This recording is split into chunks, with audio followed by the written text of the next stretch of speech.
buongiorno a tutti, grazie di essere intervenuti. Siamo qui con due ospiti, Silvia e Sebastian, due argentini che hanno una storia particolare.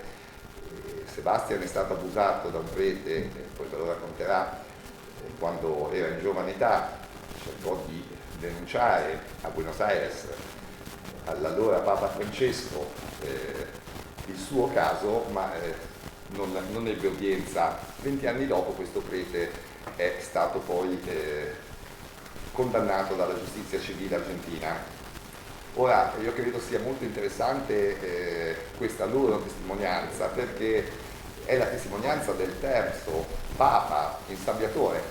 Perché dico questo? Perché abbiamo avuto, adesso stanno uscendo le vicende insabbiate da Wojtyla, sono uscite quelle di Ratzinger, e questa è una situazione, diciamo, ai giorni nostri, di oggi. Quindi vediamo che anche questo Papa poi nei fatti, al di là dei proclami, purtroppo non è intervenuto quando era arcivescovo, ma non l'ha fatto neanche dopo, quando è diventato Papa, quando poteva, informato delle situazioni, mettere mano. E questa purtroppo è un filo continuo che solleva la domanda: la Chiesa sta facendo davvero qualcosa? Perché noi come associazioni di vittime diciamo di no, mentre sui giornali c'è scritto che invece la Chiesa sta intervenendo, anzi soprattutto Papa Francesco sta intervenendo. A noi sinceramente non pare. Comunque appunto questa testimonianza secondo me è molto molto molto importante, non è l'unica che lega a omissioni il Papa argentino, perché a parte quella che vi racconteranno loro adesso, il Papa argentino si è trovato in Italia già da Papa di fronte alla situazione dell'istituto veronese Antonio Provolo, di cui poi c'era una sede a La Plata e un'altra a Mendoza, e malgrado abbia ricevuto i sordi del Provolo anni prima l'arresto di Don Nicola Corradi, arresto eseguito dalla magistratura argentina e non dalla Chiesa, anche in quel caso non è intervenuto neanche rimuovendo il prete. Quindi diciamo, io noto una grande sistematicità anche da un Papa all'altro. Purtroppo parliamo di un arco temporale anche piuttosto lungo, dal 2000 al 2023. Lascio la parola ai miei amici, a Silvia e a Sebastian. Bene, buona continuazione. Scusate, sono io, allora che devo presentare, sono membro della Stampa Estera, sono allo stesso tempo una giornalista argentina. Prima di tutto volevo fare una piccola presentazione. Infatti il collega qua ha parlato dei problemi con i padri. È vero che quello che si sta facendo è troppo poco probabilmente, però è vero anche che il Papa Francesco nel 2019 ha fatto un incontro internazionale con vescovi, cardinali eccetera su questo argomento, e che poi sono arrivati alcuni suggerimenti da parte del Papa in modo proprio, dove si diceva che cosa fare, eccetera. Ovviamente non tutte e poi in alcuni paesi, scusate, si sono cominciati alcuni processi, no? Cominciarono alcuni processi contro vescovi, contro preti. Ovviamente nessuno è proporzionale alla quantità di casi di abusi. Gli abusi sono molto di più di quanto uno sa. Per esempio tra il 2013 e il 2018, secondo alcuni esperti vaticanisti, alla Congregazione sulla dottrina della fede sono arrivati tra 400 e 500 denunce di abusi sessuali. Ma quante di queste denunce poi sono andate avanti? Non si sa. È difficile, diciamo, giudicare questo, perché non ci sono dati obiettivi per dire vabbè quanto si è fatto in realtà di questi suggerimenti o regole che ha imposto il Papa. In Argentina, come in tanti paesi del mondo, ci sono stati abusatori dentro la Chiesa e anche fuori della Chiesa, ovviamente, perché gli abusi sessuali sono una cosa che diciamo, diffusa tanto dentro come fuori della Chiesa. Algo común dentro y fuera de la iglesia. Allora, dentro, diciamo, Silvia Piccera, io pronuncio Piccera, perché in realtà in argentino sarebbe Piccera, e Sebastian Quattrovo, tutti e due sono di origine italiana, ma nati in Argentina, e sono stati vittime tutti e due di abusi sessuali. Con il tempo hanno capito che la diffusione nei casi come loro e l'offerta di assistenza agli abusati può contribuire alla denuncia e al processo del colpevole e così aiutare a prevenire quel male. Ok, Sebastian sicuramente ci racconterà il suo caso in particolare che ha avuto molta più diffusione nel mondo. Loro per questa ragione hanno fondato un'associazione civile denominata Adulti per i diritti dell'infanzia e in questo momento stanno facendo un viaggio per tutta l'Europa, per molti paesi europei, anche quello africano, per diffondere l'opera che stanno portando avanti per aiutare i bambini e adolescenti che hanno sofferto di abusi. Allora, io lascio la parola a loro, credo Silvia farà una presentazione prima e dopo Sebastiano.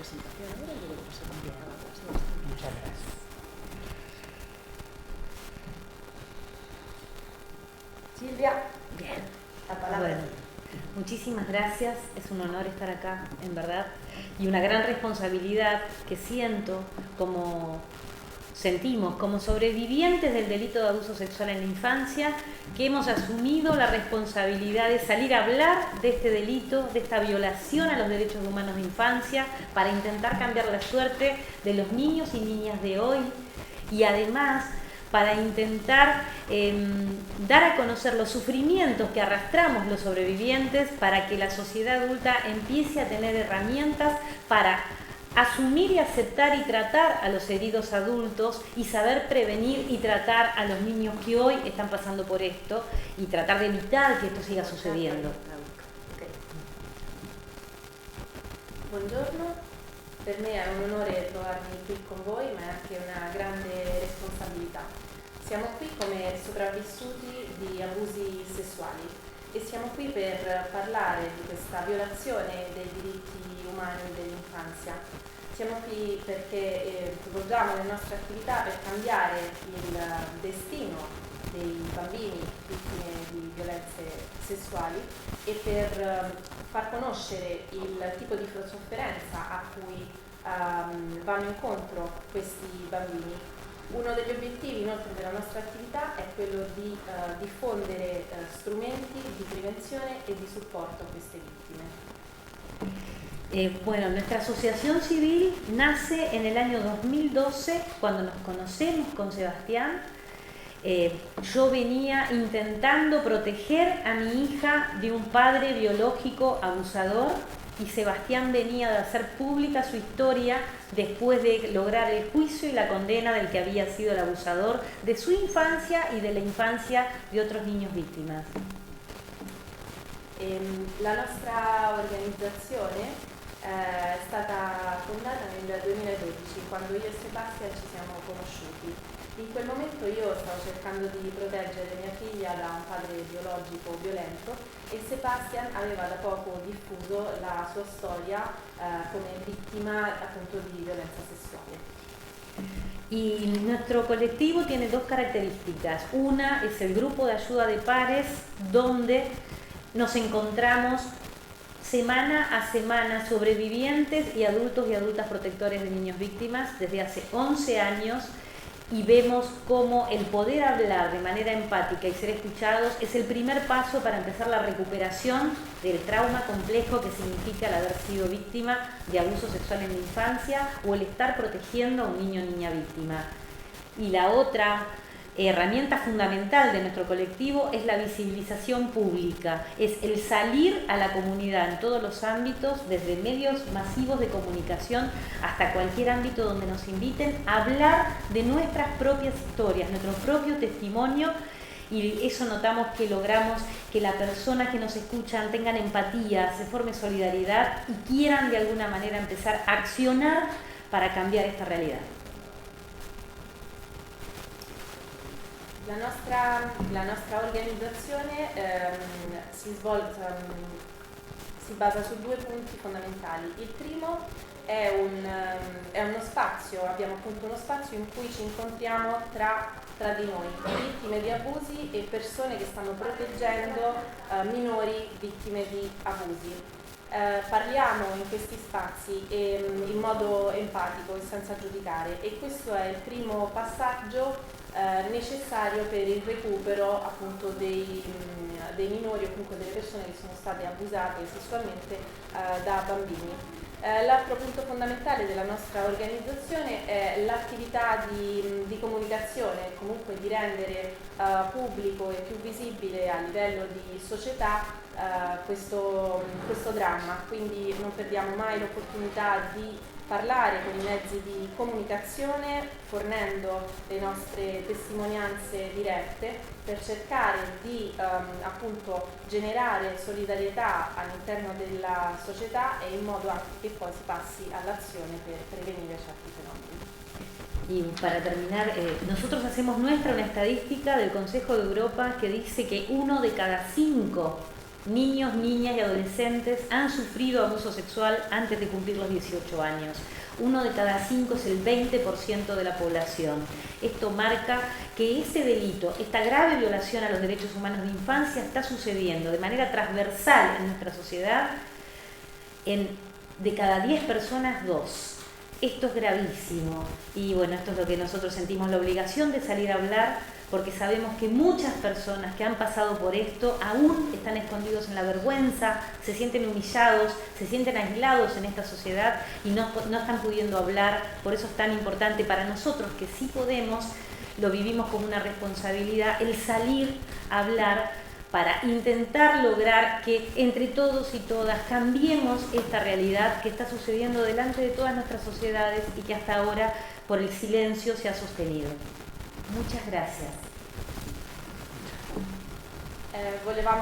Ci teniamo a diffondere una statistica eseguita dal Consiglio d'Europa, secondo la quale un bambino su 5, quindi un minore di 18 anni su 5, è stato vittima di violenze sessuali. Parliamo del 20% della popolazione. Sì, questa grave violazione dei diritti umani è una violazione trasversale presente a tutti i livelli della società. Parliamo di 2 minori su 10.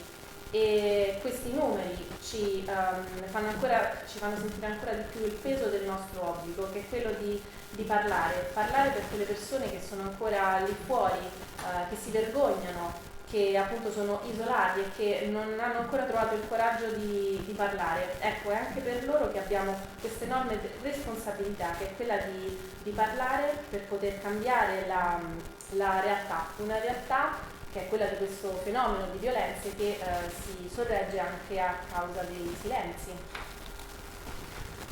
Grazie.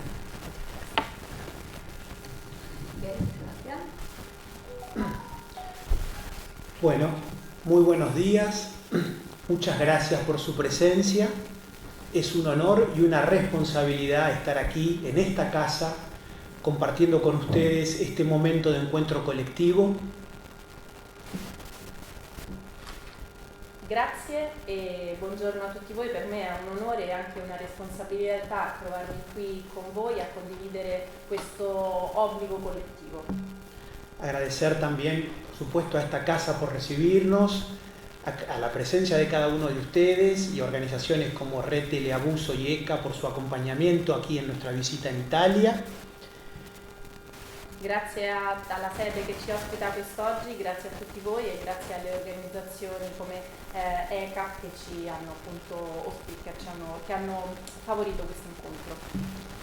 Y como nos presentaba Elena y Silvia, que me precedió con la palabra, lo que en esta ocasión queremos compartirles, en lo que se refiere a mi historia, es que fui víctima del delito de abuso sexual cuando tenía 13 años en el Colegio Marianista de la ciudad de Buenos Aires, donde mi abusador fue un religioso, un hermano marianista y docente llamado Fernando Pisiocchi, quien en ese contexto también abusó sexualmente de otros niños que eran alumnos de este colegio, compañeros míos, y en este caso estoy hablando de fines de los años 80 y principios de los años 90.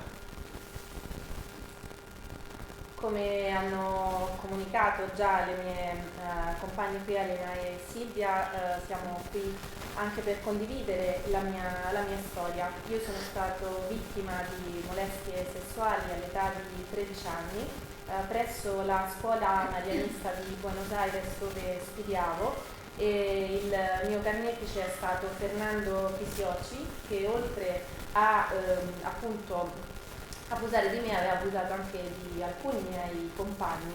Parliamo della fine degli anni 80 e inizio degli anni 90. Y cuando, a partir de que me tocó ser víctima de este delito, durante una década, a lo largo de toda mi adolescencia y mi primera juventud, sobrellevé en silencio y en soledad ese dolor, esa herida y ese trauma, cargado de vergüenza y de culpa, y sintiendo que no tenía contextos o ámbitos que me permitieran expresar lo que estaba sufriendo, y que por ende no tenía adultos confiables a los cuales recurrir, entre otras cosas dentro de ese colegio marianista, porque allí lo que imperaba era una cultura violenta, autoritaria, de múltiples abusos de poder en las relaciones entre adultos y niños. Dopo aver subito questi abusi, per 10 anni, quindi durante la mia adolescenza, sono rimasto in silenzio sentendo dolore e vergogna, e sentendo anche di non poter comunicare ciò che mi era accaduto a nessuno. Non c'erano infatti adulti in cui io riponessi la mia fiducia tanto da poter esprimere ciò che era accaduto. Inoltre studiavo in questa scuola marianista, una scuola in cui la cultura della violenza e degli abusi di potere erano all'ordine del giorno, abusi di potere basati anche sulla relazione adulto-bambino. Y recién 10 años después, a mis 23 años de edad, pude empezar a ponerle palabras a todo ese sufrimiento, y ahí emergió en mí con mucha fuerza una gran necesidad de tratar de buscar reparación y justicia por lo que me había tocado sufrir. Y así fue como en el año 2000, teniendo 23 años de edad y sin contar siquiera con la representación de ningún abogado, presenté una denuncia judicial en la ciudad de Buenos Aires que originó una causa penal en el ámbito de la Justicia Nacional Argentina, con sede en esa ciudad, por los abusos que había sufrido en mi infancia en ese colegio marianista. All'età di 23 anni, nell'anno 2000, sono riuscito a dare una voce a quella sofferenza che sentivo, ed ho sentito il bisogno di cercare giustizia e risarcimento. E senza avvalermi dell'assistenza di un avvocato, ho denunciato presso Buenos Aires ciò che mi era accaduto, dando inizio ad una causa penale per appunto abusi sessuali presso il collegio della scuola marianista in cui studiavo all'epoca. Y también en ese contexto, en el año 2000, concurrí al colegio donde había sido alumno de toda la escuela primaria y secundaria hasta mis 18 años de edad, a contarles lo que me había pasado y lo que iba a intentar hacer con respecto a ese dolor, y a plantearle al colegio y a esa congregación que allí tenía una gran oportunidad de demostrar empatía, solidaridad con las víctimas, y como institución marcar una actitud de ejemplo con respecto a las víctimas de este delito, acompañando la denuncia que yo iba a llevar adelante. Y lamentablemente, ante esa propuesta mía, que en ese momento fue hecho con mucho idealismo, la respuesta del colegio fue negativa, y más bien me empezó a transmitir sus temores con respecto a ese paso hacia lo público que yo pretendía dar con respecto a los abusos que allí había sufrido. In concomitanza con quella denuncia parlai anche con la scuola marianista dove avevo studiato fino ai 18 anni, per spiegargli ciò che mi era accaduto e ciò che avevo intenzione di fare, e gli chiesi appunto di appoggiarmi perché il loro appoggio avrebbe significato mostrare solidarietà e mostrarla anche a livello istituzionale, ponendosi come esempio di di scuola in cui si erano verificate delle violenze, che però se ne distaccava, quindi ponendosi come un'istituzione che stava dalla parte delle vittime. Probabilmente questa mia proposta non venne accolta con favore da quella scuola marianista, che era molto preoccupata rispetto a ciò che volevo fare, quindi rendere pubblico il caso. Quindi probabilmente la mia proposta era stata un po' idealista, ma ad ogni modo non aveva trovato orecchio. Y lo cierto es que en ese año 2000 se inició una causa en la Justicia Nacional con sede en la ciudad de Buenos Aires, en la cual quien había sido mi abusador y de otros niños fue procesado con prisión preventiva por el delito de corrupción de menores en la primera instancia de la causa penal, que allí en Argentina se llama la etapa de instrucción. Como ese procesamiento incluía una orden de prisión preventiva, lo que hizo mi abusador fue fugarse, rebelarse ante la justicia argentina, y a partir de allí pasó a estar en situación de prófugo durante muchos años, con una orden de captura nacional e internacional en su contra, que recién una década después, en el año 2010, y tras una odisea de muchos años de búsqueda, terminó con su extradición desde Estados Unidos a la Argentina, en el año 2010, que es a donde él se había fugado y donde estaba viviendo desde hacía muchos años con una identidad falsa. Dunque, nel 2000, come ho detto, appunto, è iniziata appunto questa causa, questo processo a Buenos Aires, e il mio carnefice venne condannato a detenzione preventiva per violenza sessuale su minori. Questa fu la condanna di prima istanza. Dovendo appunto andare in prigione, il mio carnefice decise di scappare dal paese e per 10 anni fu latitante, nonostante un ordine di cattura nazionale ed internazionale pendesse su di lui.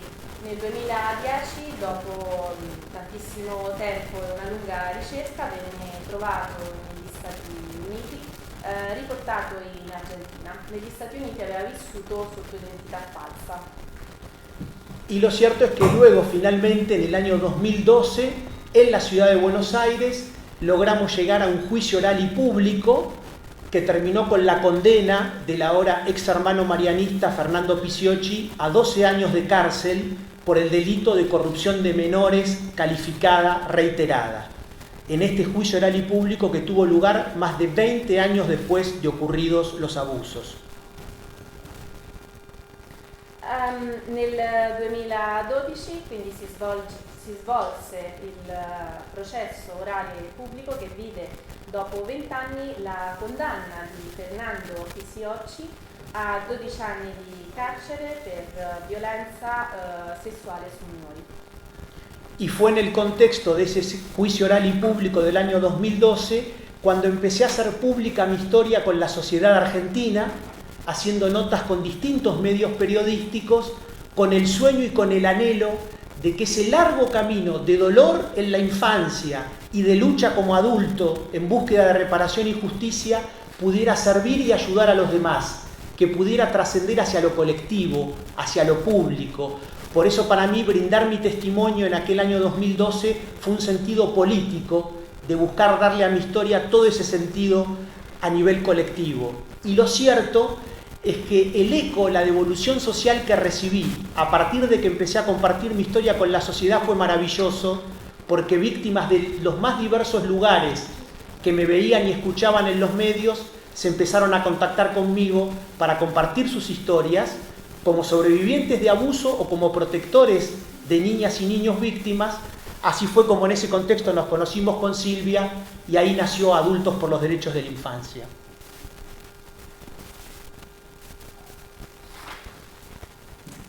Ed è a partire del 2012, proprio durante quel processo, che appunto iniziai a condividere la mia storia, a far conoscere la mia storia ai mezzi di comunicazione. Quel quel mio diffondere la mia storia era dovuto a un obiettivo, e cioè quello di trasformare il mio dolore di bambino e la mia lotta di adulto in un qualcosa che avesse un'utilità pubblica, quindi che servisse alla società tutta. Quindi quella mia testimonianza ebbe anche e soprattutto un senso politico, e difatti l'eco che i miei interventi con i mezzi di comunicazione ebbero fu stupendo, perché tantissime persone iniziarono a mettersi in contatto con me per condividere le loro storie di abusi, quindi storie di sopravvissuti alle molestie sessuali, ma anche storie di persone che stavano proteggendo delle vittime di violenza sessuali. Ed è proprio durante questi incontri che ho potuto conoscere Silvia, con la quale poi abbiamo fondato la nostra organizazione. Y ahí, al hacer pública mi historia, fue que empecé a tomar conocimiento de la masividad de este delito y de esta injusticia en el conjunto de la sociedad.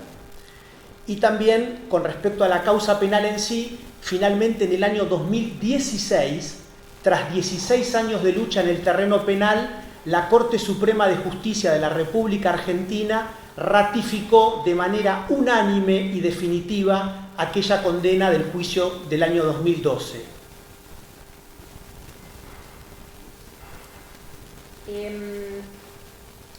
È proprio condividendo la mia storia che mi sono reso conto di quanto diffuse siano le violenze sessuali sui minori. Nel 2016 la Corte Suprema Argentina ratificò la condanna del 2012. Y ahora me permito ir hacia el año 2002, donde en aquel contexto en el cual mi abusador se encontraba prófugo de la justicia, también decidí avanzar y pelear porque el Colegio Marianista tuviera que asumir su responsabilidad civil ante este delito. Y allí, en ese año 2002, me encontré con que el Colegio Marianista lo que pretendía era asumir su responsabilidad civil ante las víctimas de este delito, pero a cambio de que las víctimas nos comprometiéramos a guardar la confidencialidad con respecto a lo sucedido. Adesso torno al 2002. Nel 2002 il mio carnefice era ancora latitante e proprio nel 2002 decisi di iniziare ad adoperarmi affinché la scuola marianista presso la quale avevo studiato e presso la quale si erano svolti gli abusi riconoscesse la propria responsabilità civile. La scuola marianista disse che si dimostrava che era disponibile ad assumere le proprie responsabilità, ma in privato. In cambio di questa assunzione di responsabilità le vittime avrebbero dovuto rimanere in silenzio. Y a mediados del año 2002, uno de los tantos lugares a los cuales concurrí para denunciar esa situación fue el arzobispado de la ciudad de Buenos Aires, que en ese momento estaba encabezado por el entonces cardenal Jorge Bergoglio. Y concurrí a la sede del arzobispado de la ciudad de Buenos Aires con un planteo muy claro, que era que yo estaba allí para conocer qué postura tomaba la jerarquía católica de la ciudad de Buenos Aires con respecto a esta pretensión de silenciamiento de este colegio y esta congregación de esa misma ciudad con respecto a víctimas del delito de abuso sexual. A metà del 2002 decisi di chiedere all'arcivescovato di Buenos Aires, allora gestito da Bergoglio, per capire quale fosse il loro punto di vista rispetto a ciò che la scuola marianista aveva chiesto a noi vittime, cioè quella di rimanere in silenzio.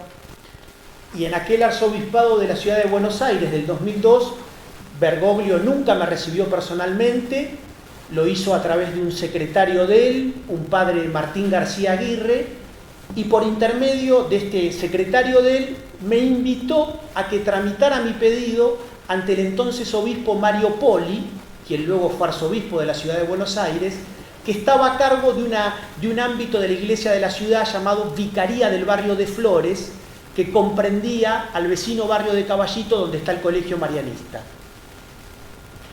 Nel 2002 dunque l'allora arcivescovo Bergoglio non mi ricevette mai personalmente, ma mi fece dire tramite il suo segretario Martin Garcia Avirre di inviare la mia richiesta a Mario Poli, che poi l'avrebbe inviata a, diciamo, il responsabile del quartiere de Flores, che era il quartiere vicino al quartiere in cui si trovava la scuola marianista.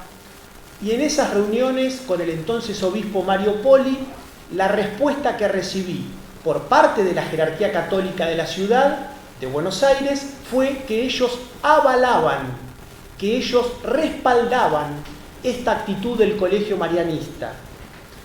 Y tan grave como esa respuesta fue la actitud de profunda subestimación de la gravedad del delito y de la injusticia de la que estábamos hablando, que me transmitió aquella jerarquía que encabezaba el entonces cardenal Bergoglio a través de la persona del obispo Mario Poli, de una profunda subestimación del dolor de una víctima. Yo me veo hoy a la distancia, en ese momento con mis veintipico de años, lleno de temores, todavía de vergüenzas, con mucha necesidad de ser comprendido empáticamente en mi búsqueda de reparación y justicia, y el trato que me brindó aquel obispo Mario Poli fue un trato hasta por momentos casi violento. Realmente fue una experiencia muy triste, tanto por el aval institucional como por la actitud desde la cual me lo transmitieron.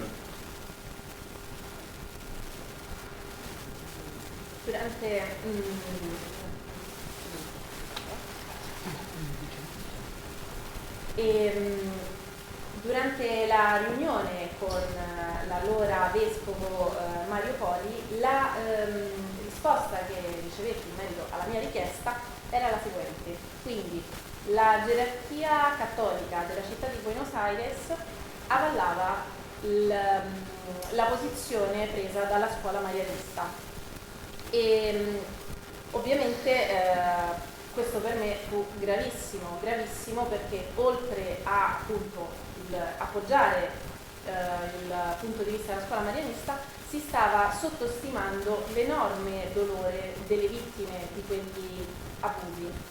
E se ci ripenso, rivedo in me stesso di 24 anni, ero ancora impaurito ed ero ancora alla ricerca di comprensione in quella mia appunto lotta per essere risarcito per ciò che avevo subito. Tutta la vicenda risultò essere estremamente triste perché l'istituzione cattolica della città di Buenos Aires appoggiava ciò che appunto ci aveva detto la scuola marianista, ma triste anche perché vi era una sorta di voler ignorare ciò che ci era accaduto.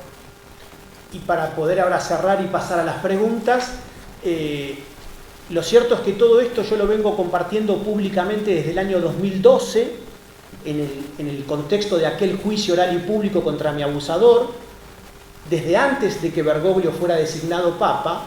Ahora, desde el 2013, cuando Bergoglio se transformó en el Papa Francisco, a lo largo de toda esta década, en múltiples ocasiones, en distintas notas con medios de prensa argentinos y en algunas ocasiones internacionales, y también, por ejemplo, a través de una gestión que realizamos en el 2015 enviándole cartas al Papa, siempre desde nuestro lugar lo hemos invitado a que nos convoque, a que nos reciba públicamente, como todo un gesto institucional hacia las víctimas y luchadores de la Argentina, y en particular hacia las víctimas y luchadores que hemos tenido malas experiencias cuando el mismo Francisco era autoridad eclesiástica en Argentina.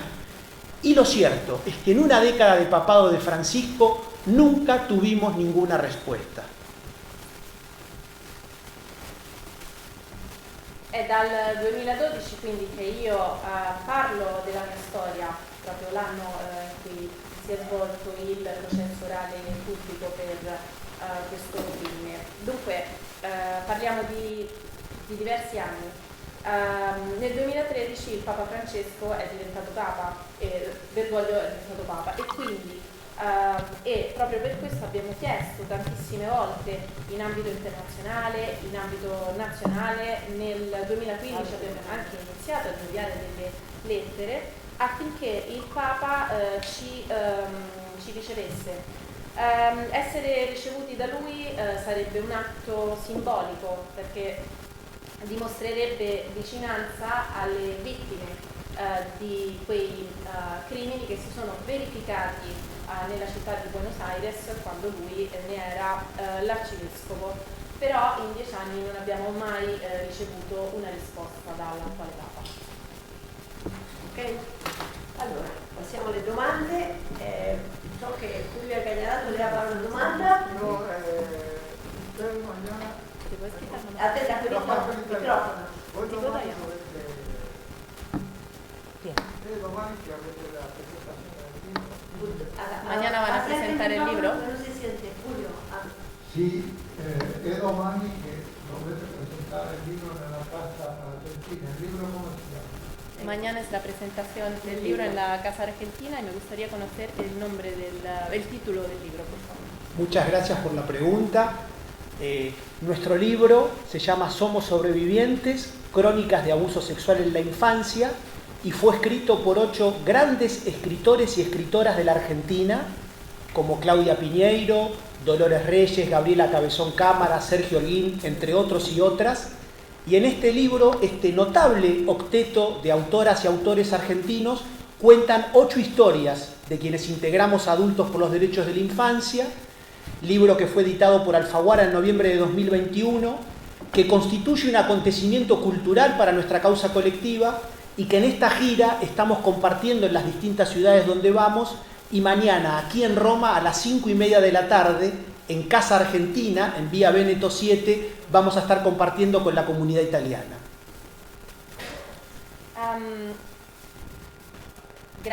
Grazie. Dunque, il titolo del nostro libro è Somos Sobrevivientes, quindi siamo sopravvissuti. Cronica di abusi sessuali durante l'infanzia. È un libro scritto da 8 autori che hanno raccontato 8 storie di abusi. Tra questi autori e autrici ci sono Claudia Piñeros e Dolor Reyes. È un libro che è stato appunto edito da Alfaguara e pubblicato nel novembre del 2021.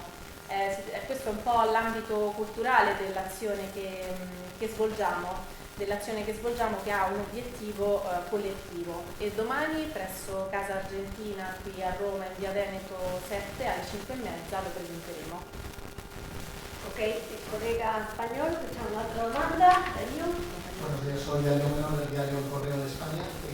Explicaba usted que no había tenido ningún tipo de respuesta por parte del Vaticano en estos años, o al menos por parte del Papa Francisco. Querría saber si en sus comunicaciones, sus intentos para poder hablar con el Papa, al menos había tenido alguna respuesta del Vaticano de algún organismo, ya sea de la Congregación para la Doctrina de la Fe, o si habían intentado hablar con alguna otra persona que se ocupe directamente de la gestión de los abusos, más allá de la figura del Papa. Muchas gracias. Volevo sapere se in questi anni in cui avete cercato di essere ricevuti dal Vaticano e dal Papa avete ad ogni modo ricevuto delle risposte da altre istituzioni ecclesiastiche. Bueno, lo cierto es que en aquellas gestiones que hicimos en el año 2015 recibimos una respuesta informal por parte de un miembro de la Curia Vaticana, Monseñor Karcher, que es argentino, donde de manera informal y a través de una tercera persona que es allegada al Papa Francisco, nos hacía saber que podíamos llegar a venir a viajar aquí a Roma junto con esta otra tercera persona que se llama Alicia Perezuti, es una persona de la Argentina, donde si lo hacíamos, quizás de manera privada, el Papa podía llegar a tener un encuentro con nosotros. Todo esto, dicho así de manera absolutamente informal, y como respuesta de este miembro de la Curia Vaticana a través de unos correos electrónicos. Eso fue lo único que obtuvimos de respuesta. Y por cierto, en estos días, en nuestra presencia aquí en Roma, que antes de venir lo que hicimos fue pedir formalmente una audiencia a través de la Nunciatura Apostólica en Argentina, que no tuvo ninguna respuesta, estando presentes aquí en Roma, de nuevo de manera informal y a través de este Monseñor Karcher, recibimos una invitación para concurrir en el día de ayer a una ceremonia pública que tenía lugar en el Vaticano, donde lo que nos invitaban era si queríamos compartir un besamanos con el Papa, y a lo cual por supuesto a nosotros no nos pareció pertinente de ninguna manera, porque lo que planteamos siempre a lo largo de toda esta década, en nombre de esta lucha colectiva de la que formamos parte y de su trascendencia histórica, es que justamente el primer Papa no europeo de la historia, el primer Papa argentino y latinoamericano, lo que tenía que hacer era convocarnos él, no como además sucedió que somos nosotros quienes hemos estado pidiéndole que nos reciba, convocarnos él y por la puerta grande del Vaticano, a nivel público, como lo que somos, luchadoras y luchadores populares de esta causa, y como un gesto de reconocimiento y de reivindicación a las víctimas en particular de abuso sexual en la Argentina. Nada de todo esto ha sucedido, y también permítanme agregarles que en una década de papado de Francisco tampoco hemos recibido nunca ninguna convocatoria por parte de la Conferencia Episcopal Argentina. Pero aquí me detengo porque entiendo que si no es muy extenso. Okay. Nel 2015 abbiamo ricevuto, dopo aver inviato appunto la lettera che ho menzionato prima, abbiamo ricevuto una risposta informale dal Vaticano tramite un'email inviata dal Monsignor Karcher in Argentina, che ci diceva che avremmo potuto, che se fossimo andati a Roma con una terza persona, Alicia Peresuti, forse il Papa ci avrebbe incontrato e nient'altro, soltanto questa email. Prima di venire qui adesso abbiamo rinnovato la nostra richiesta appunto di essere ricevuti dal Papa tramite la Nunciatura Apostolica Argentina, e l'unica cosa che ci è stata risposta sempre informalmente è che avremmo potuto partecipare nella giornata di ieri ad una cerimonia pubblica in cui avremmo potuto baciare la mano del Papa. Ovviamente abbiamo rifiutato perché non ci sembrava proprio una cosa adeguata né pertinente alla nostra azione. Riteniamo che il primo Papa non europeo della storia avrebbe dovuto convocarci ufficialmente e pubblicamente per quello che siamo, cioè delle persone che lottano per appunto le vittime tra i bambini di violenze sessuali. Siamo delle persone che rivendicano il riconoscimento di certe violazioni, e quindi doveva convocarci proprio come tali, perché svolgiamo questo nel suo paese, che è appunto l'Argentina. E in 10 anni di papato di questo Papa abbiamo avuto poi la possibilità di comunicare con la Conferenza Episcopale Argentina. Non abbiamo mai avuto non abbiamo neanche mai ricevuto risposte dalla Conferencia Episcopal Argentina. La Conferencia Episcopal Argentina, donde a lo largo de esta década buena parte de los obispos fueron designados por Francisco, y sin embargo en una década las víctimas y luchadores de la Argentina no hemos recibido nunca ninguna convocatoria pública por parte del episcopado argentino, no hemos recibido ningún gesto de intento de reparación y de justicia con respecto a lo que hemos sufrido, y mucho menos desde la Conferencia Episcopal Argentina se ha promovido ningún tipo de iniciativa como las comisiones que se vienen dando en distintos lugares de Europa, el caso de Alemania, de Francia, de Portugal, de España, lo que pasó en Irlanda, en cada uno de esos lugares con sus matices y con sus singularidades nacionales. Quiero decir que en una década de papado de Francisco al día de hoy, en la jerarquía católica argentina, estamos muy lejos de que se puedan generar iniciativas como las de comisiones investigadoras que convoquen a las víctimas, que busquen repararlas y que busquen rendir cuenta ante la sociedad en la que actúan. Ci dicevamo che nei 10 anni di papato di Bergoglio non siamo mai stati convocati dalla conferenza episcopale argentina, non siamo mai stati considerati come vittime. Tra l'altro nella conferenza episcopale argentina la maggior parte dei vescovi sono stati nominati da Bergoglio. Non hanno effettuato nessun tipo di iniziativa per risarcire le vittime, non sono state formate le commissioni d'inchiesta che al contrario sono state formate dalle conferenze episcopali spagnole, irlandesi, francesi e tedesche, soltanto per menzionarne alcune. Queste sono iniziative fondamentali perché sono iniziative che indagano e cercano di risarcire le vittime di queste violenze sessuali. Ok, altra domanda? Sì. Buongiorno, grazie per essere qui a raccontarci queste cose. Sono Federico Tulli per il coordinamento di Research 2 e per l'abuso. Vorrei fare 2 domande. Allora, la prima è, dunque, se non ricordo male, quando appunto Bergoglio era capo della conferenza episcopale, commissionò un libretto a un giudice Sanzinetti, nel quale in questo testo praticamente cercava in tutti i modi di difendere Grassi dalle accuse pesantissime, addirittura arrivando a negare l'esistenza del concetto proprio di violenza sui minori. Vorrei sapere se questo è vero, se ancora appunto state raccontando che evidentemente in Argentina c'è ancora un grosso problema di riconoscimento anche proprio del tipo di crimine che avete subito. Prima domanda. Seconda, voi parlate giustamente di violazione dei diritti umani. Allora questa si collega un po' alla prima domanda. In questi 10 anni avete avuto mai la sensazione che in Vaticano si rendessero conto che stiamo parlando di violazione dei diritti umani? Oppure la mentalità che prevale è quella che si tratti di un peccato ancora e quindi anche la vittima non è vittima ma contribuisce a compiere questo peccato. Muchas gracias. Grazie, sono Federico e sono membro dell'associazione IDA Research 2.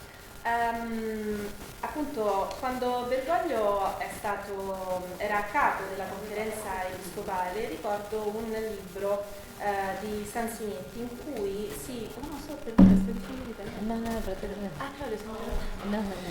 un libro di Sanzinetti in cui si difendeva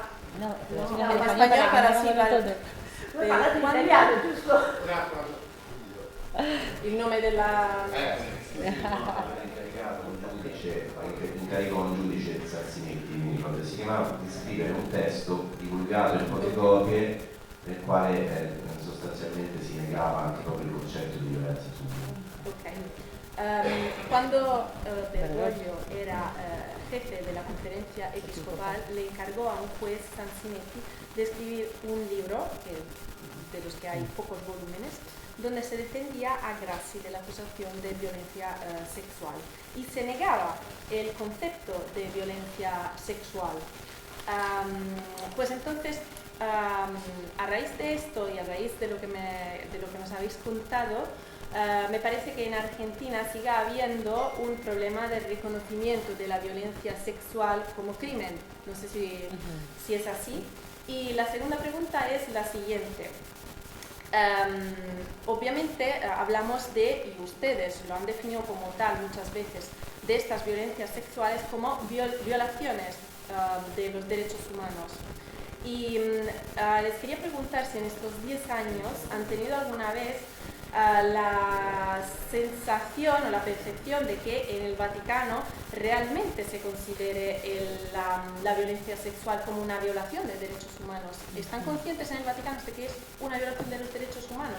¿O la violencia sexual para el Vaticano sigue siendo solo un pecado y por lo tanto la víctima es parte del pecado y no es víctima?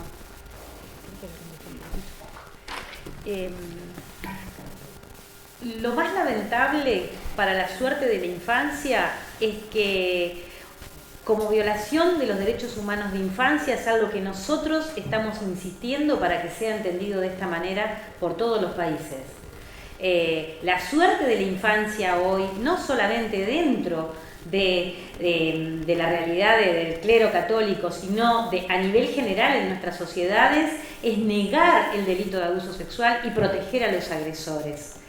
Si consideramos que el 20% de la población ha sufrido o está sufriendo abuso sexual, calculamos que más o menos el 90% de todos los abusados y abusadas es abusado o abusada por personas de su confianza. El 50% de todos los abusados es de manera incestuosa, o sea, de cada 10 personas que conocemos, 2 han sufrido abuso y 1 es de manera incestuosa. Significa que 1 de cada 10 hemos sido abusados por nuestros tíos, nuestros padres, nuestros abuelos, nuestros hermanos, nuestros padrastros. Esa es la realidad de infancia, y cuando después vamos a buscar las condenas nos encontramos que casi no hay condena a nivel mundial. Por lo tanto, la actitud de la Iglesia Católica lamentablemente es semejante a la actitud que tiene el Poder Judicial a nivel general en todos nuestros países.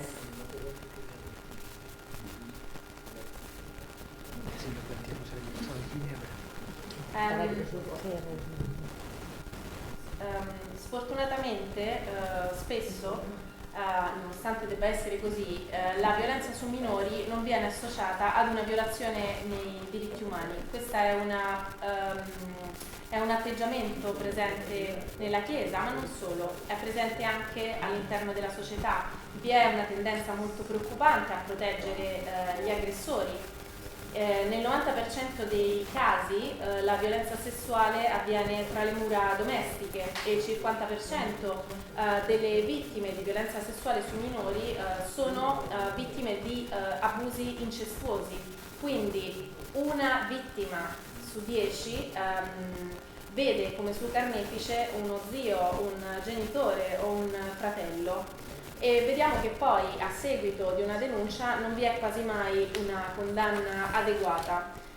Questo tipo di atteggiamento, come dicevo, è presente in ambito ecclesiastico, ma è presente anche nel sistema giudiziario. Y esto es lo que nosotros el año pasado estuvimos presentando ante el Consejo de Derechos Humanos de la ONU, como lo que es una grave violación a los derechos humanos de infancia. Y bueno, y esto es lo que nos lleva ahora a estar haciendo esta gira de visibilización por toda Europa, intentando unirnos con otros colectivos, conocer a otras organizaciones y encontrarnos con funcionarios para, si en verdad logramos que entre todos los adultos y adultas de buena voluntad ponemos este tema como prioridad, ponemos la infancia como prioridad y la infancia víctima del delito de abuso sexual como prioridad en nuestros estados y en nuestras políticas. Ok, l'anno scorso ci siamo recati presso il Consiglio dei diritti umani delle Nazioni Unite per presentare appunto le violenze sessuali sui minori come violazioni dei diritti umani. In queste attività che svolgiamo in giro per il mondo cerchiamo di conoscere e unirci ad altre organizzazioni che perseguono obiettivi simili, cerchiamo di incontrare funzionari istituzionali per far sì che i bambini vittime di violenze sessuali diventino una priorità politica per gli Stati.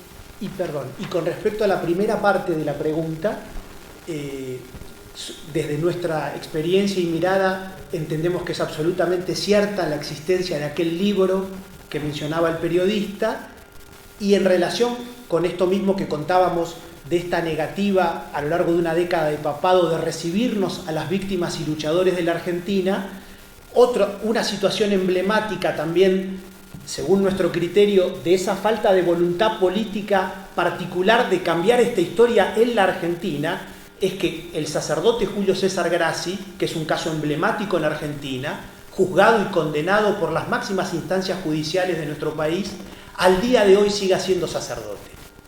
Que Grassi todavía permanezca en esa condición, desconociendo en específico los mecanismos internos que podría tener el Vaticano para hacerle perder esa condición. Que eso no haya sucedido en una década de papado de Francisco es otro ejemplo más, otro símbolo más, según nuestra mirada, de esta falta de voluntad y de decisión de intentar transformar esta historia, nada menos che dentro della Iglesia argentina. Altre domande?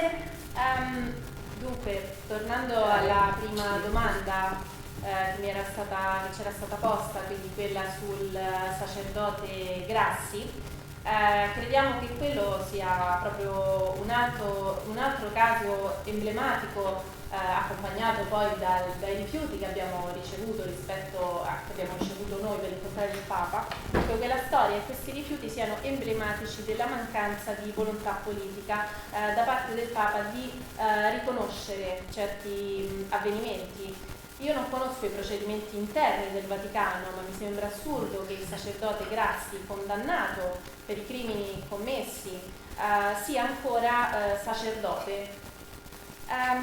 In questi anni non vi è stata nessuna presa di posizione in merito, perché appunto è ancora sacerdote, e questo noi lo leggiamo come una mancanza di volontà di riconoscimento rispetto a ciò che è accaduto in Argentina. Ok, la signora voleva...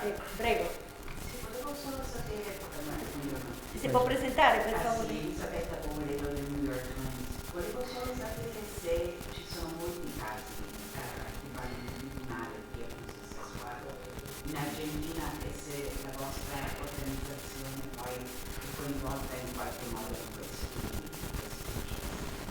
da quando lei Muchas gracias.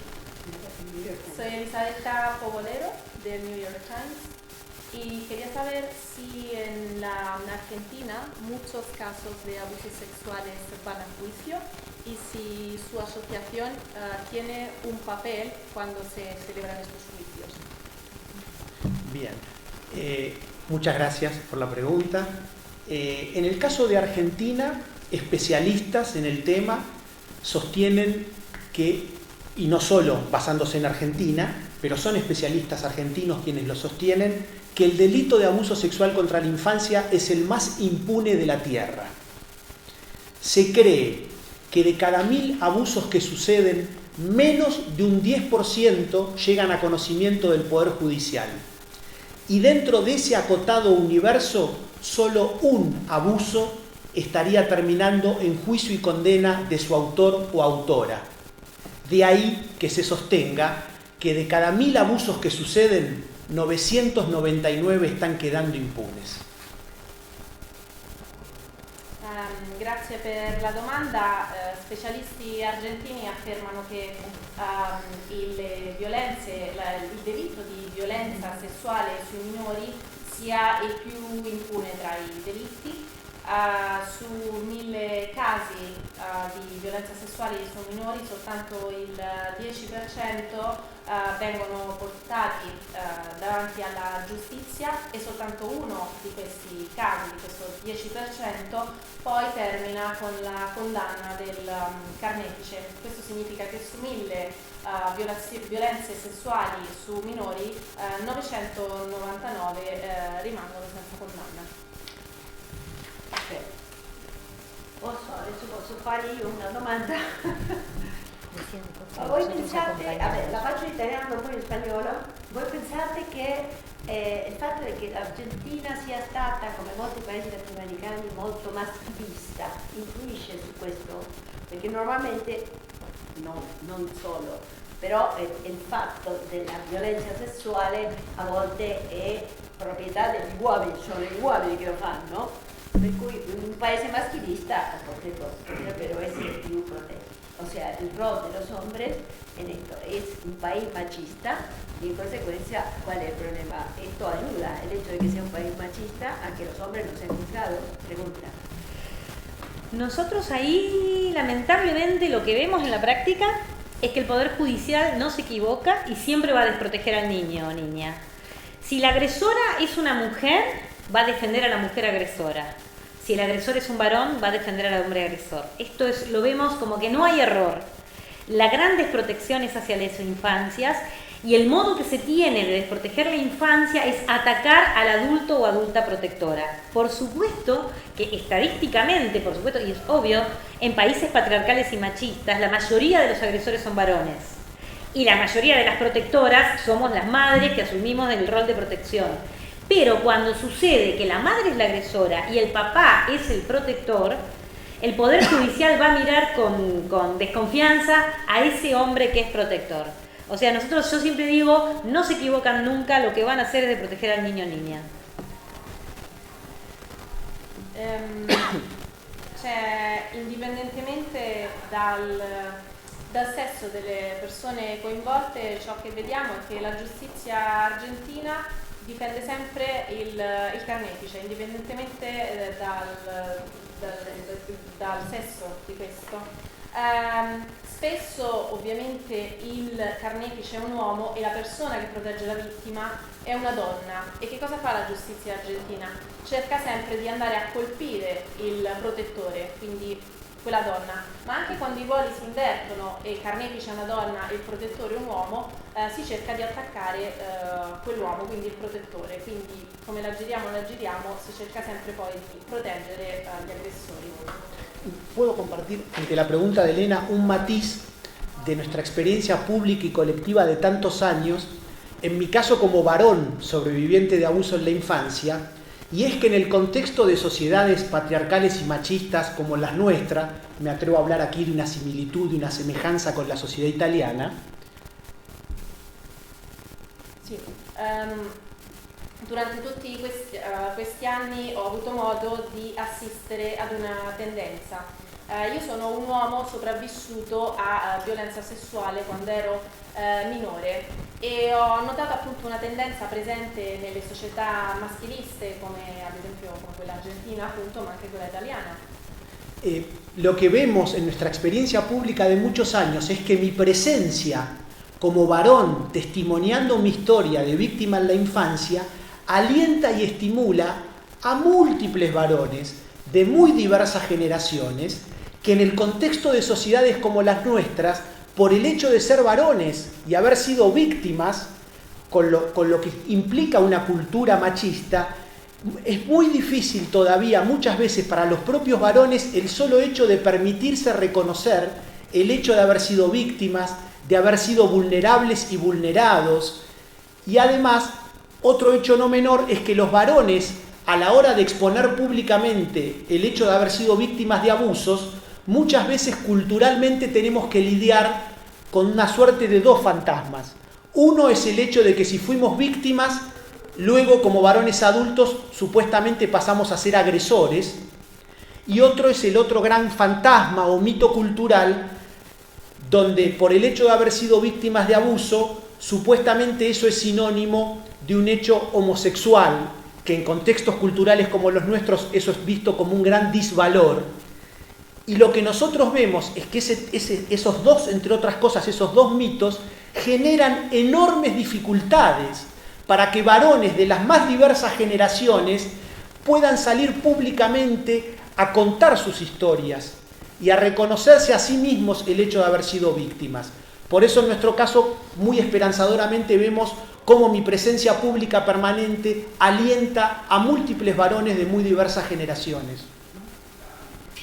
Dunque, la mia presenza come uomo che da minorenne è stato vittima di violenze sessuali stimola altri uomini affinché prendano coscienza di situazioni simili che gli sono accadute in passato. Parlo di uomini di diverse generazioni, uomini che per il solo fatto di essere uomini, quando sono stati vittime di violenza sessuale, hanno taciuto e continuano a tacere. Tacciono perché vivono in società maschiliste e perché sono uomini, e riconoscere di essere stati vittime di una violenza sessuale li porta a riconoscere di essere vulnerabili. La vulnerabilità in una società maschilista non è ben vista associata ad un uomo.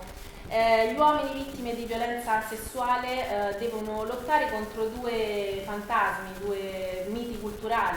Primo, se sei stato vittima di una violenza sessuale poi diventerai aggressore. Il secondo, dato che sei una vittima di violenza sessuale e sei uomo, significa probabilmente che sei stato coinvolto in una relazione omosessuale, un qualcosa di malvisto in una società maschilista.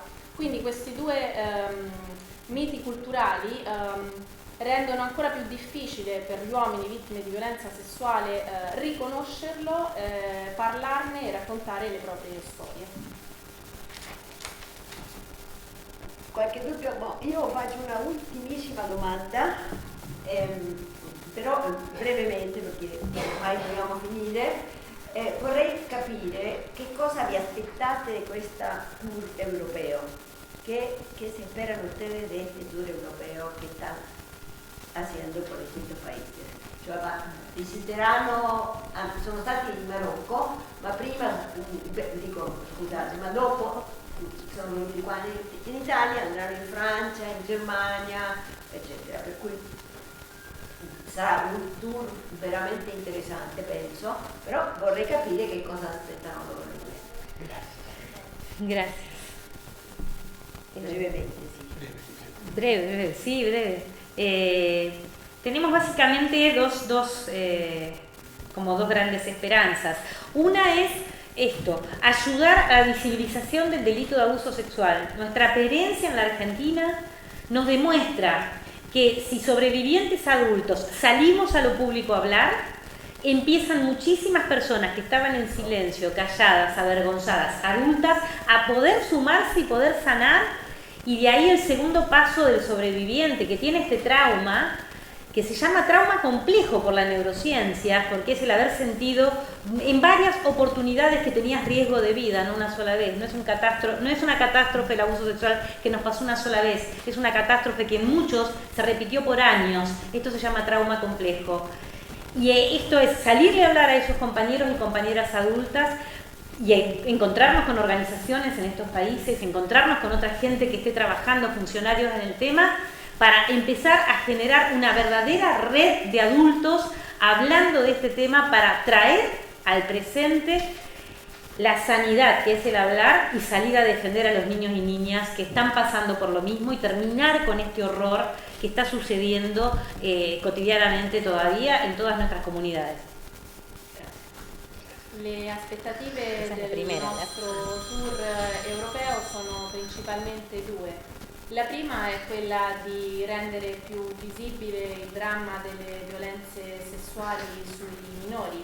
Abbiamo notato che se iniziamo a parlarne escono fuori sempre più persone che sono state vittime e che ne vogliono parlare. Queste vittime adulte vengono definite come sopravvissuti di un trauma complesso. Il trauma complesso è un trauma che si è perpetrato per anni. L'altra aspettativa di questo tour europeo è quello di conoscere organizzazioni che lavorano su tematiche simili per creare reti che possano aiutare adulti che sono stati vittima di violenze sessuali quando erano bambini a parlare, a condividere la loro storia per appunto difendere le future generazioni e difendere coloro, quei bambini che continuano ad essere abusati. Y otra cosa que necesitamos desde el país que venimos es contar con recurso económico, con apoyo económico. Nosotros hasta ahora, nuestra asociación civil se sostiene por el aporte de diferentes personas que colaboran con nosotros, pero esto hace un ingreso mensual de alrededor de $200-250 al mes. Y esto hoy vemos que es una gran limitante, porque de hecho necesitamos aumentar la promoción, necesitamos llegar a más gente, necesitamos lograr que más personas se enteren lo que estamos haciendo en nuestro país y en Latinoamérica para empezar, y la limitante económica en verdad se transforma en algo que empieza a operar como una verdadera barrera que no podemos superar. Por eso también ese es otro objetivo, intentar ver si logramos soportes económicos, apoyos para hacer que en verdad nuestro modo, esto que hemos encontrado, que es el salir a lo público y el armar grupo de pares, tenemos la posibilidad de comunicarlo más eficientemente y llegar a muchas más personas de lo que lo hemos hecho hasta ahora. Volevo aggiungere un altro punto. In Argentina la nostra associazione è una organizzazione della società civile che però ha bisogno di più risorse economiche. Adesso riusciamo a sostenerci grazie alle donazioni delle persone che fanno parte della nostra associazione, ma parliamo di $250 al mese al massimo. Questa deficienza finanziaria genera delle limitazioni per noi, perché noi vogliamo raggiungere quante più persone possibili in Argentina, ma anche in Latino America, ma i vincoli finanziari ovviamente rappresentano delle barriere a questo tipo di azione che vogliamo portare avanti.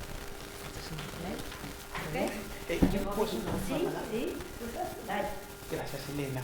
Y bueno, para finalizar, decirles que esta conferencia de prensa para nosotros y nosotras es una muestra más y que se inscribe en tantos hechos que vienen sucediendo en estos años del formidable avance colectivo y público de las luchas que venimos llevando adelante las víctimas. Más allá de todo lo que podamos y debamos hablar de las jerarquías católicas, del actual Papa, de los anteriores y de los que vendrán, si hay algo para nosotros que marca un cambio histórico, es el nivel de visibilidad pública que estamos logrando distintos sobrevivientes en todo el mundo, en la opinión pública internacional. Por eso es tan importante permanentemente el rol de ustedes como periodistas. Y vemos que esa visibilidad viene generando una fuerza que no para de crecer, que ha construido todo un escenario y un nuevo contexto social y cultural que es el que obliga a las jerarquías católicas o a las jerarquías de cualquier otro ámbito a tener que salir a responder de la manera que sea y con la consistencia que fuere a un escenario, reitero, que estamos construyendo las y los sobrevivientes desde hace muchos años, con mucho dolor, con mucho sacrificio, pero que evidentemente es una novedad histórica que ha sacado ya a esta injusticia y a este dolor del tabú y de la negación. Y eso es algo que a nosotros como luchadoras y luchadores nos llena de orgullo, de alegría y de esperanza. Muchas gracias.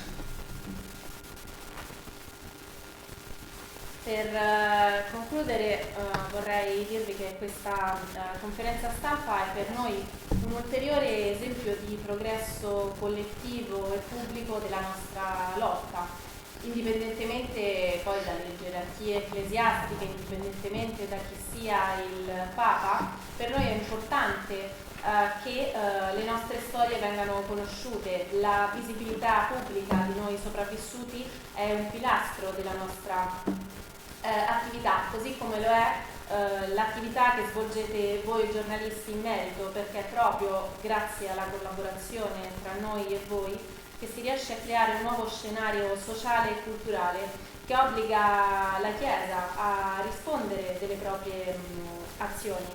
Quindi siamo soddisfatti di tutto ciò che abbiamo compiuto, perché abbiamo provocato un cambiamento di scenario e questo cambiamento lo abbiamo raggiunto grazie alle nostre azioni, che sono state azioni poi che ci hanno portato anche a delle sofferenze ovviamente, ma sono state necessarie per abbattere certi tabù e certe negazioni dei fatti. Quindi siamo molto contenti degli sviluppi che le nostre attività stanno avendo e continuiamo a lavorare pieni di speranza.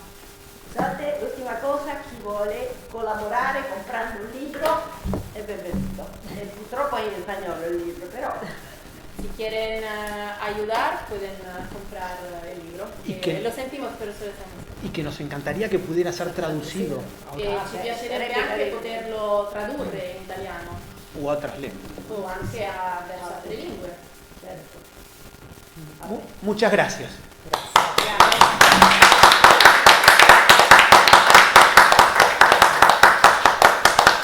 Muchas gracias. Molto.